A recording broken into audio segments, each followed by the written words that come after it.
You are watching a YouTube channel, and I am Asif Iqbal. Let's dive into the details of the recent tension between Israel and Iran and its far-reaching effects.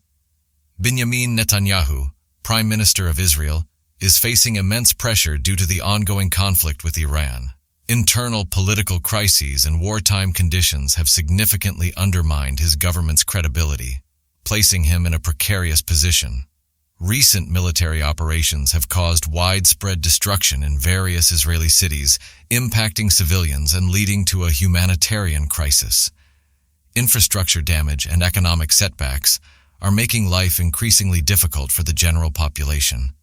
Meanwhile, Iran has seized this opportunity to bolster its military capabilities, enhancing its missile technology and introducing new weapon systems while strengthening its presence in Syria. These actions have heightened Israel's concerns, as Iran's strategic advancements pose a growing threat. The international community is actively debating this situation, with some nations supporting Israel and others backing Iran, potentially reshaping global politics. The future hinges on whether tensions escalate further or if peace negotiations gain traction. Both countries are wary of international isolation, suggesting that while conflict could intensify, global and public pressure might pave the way for de-escalation. Before delving deeper into the Israel-Iran conflict, sparked by Israel's initial attack and Iran's retaliation, which has become a nightmare for Israel, I'll first cover Iran's missile capabilities, their range, and why Israel was caught off guard. My extensive research, including international papers spanning the last 12-15 years, informs this analysis. Shifting focus, let's discuss significant developments in Pakistan. Overseas Pakistanis in the United States and Canada have organized large protests against General Asim Munir, Pakistan's army chief, during his controversial U.S. visit. Claims circulated that Munir was invited to participate in a parade for the 250th anniversary of the American military, but the White House, as reported by the Economic Times, firmly denied inviting any foreign military leader, including Munir, to these celebrations.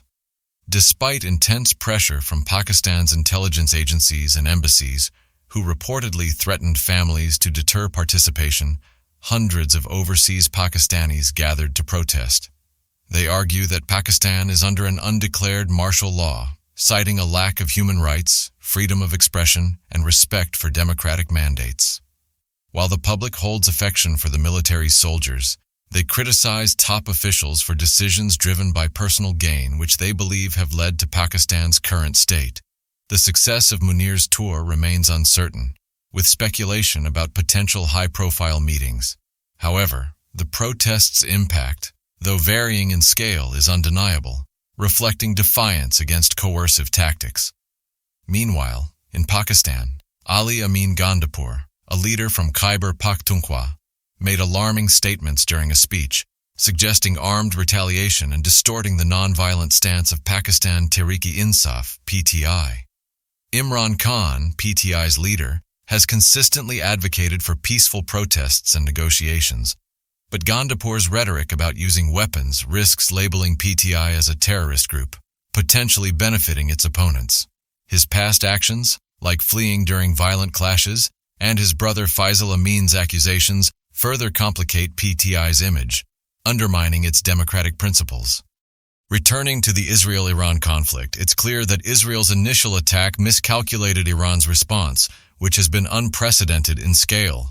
Iran's fifth round of missile launches, including ballistic and hypersonic missiles like the Khyber, has targeted Israel's energy infrastructure, causing significant damage. These missiles, traveling at speeds of Mach 5 to Mach 25, over 6,000 km/h, are nearly impossible to intercept, overwhelming Israel's Iron Dome, which has failed to stop all incoming strikes.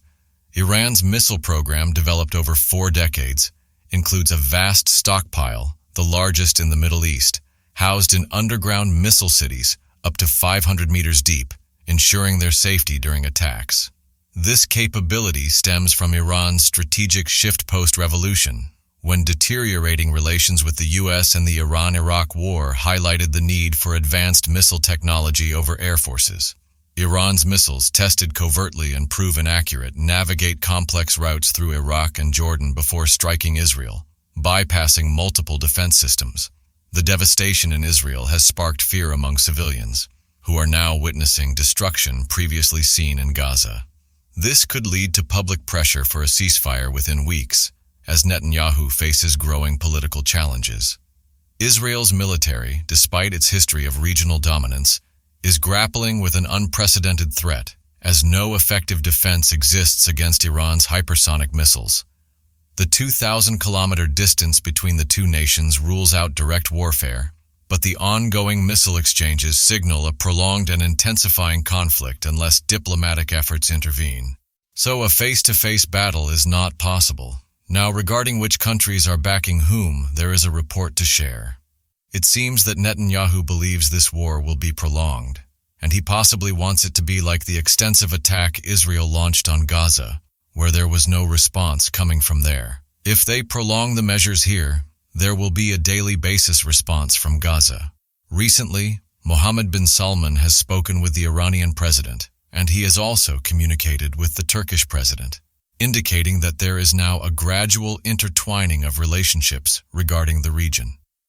The negotiations taking place in Oman have been cancelled by Iran, questioning the purpose of negotiations when Israel has launched attacks on them with American support. Moreover, there is a sentiment being expressed that Mohammed bin Salman has stated, Israel wants to draw America into this conflict cleverly. However, Iran is exhibiting great wisdom. Iran has announced support for their cause, claiming they have suffered injustice and that they have acted correctly. This is a significant statement by Mohammed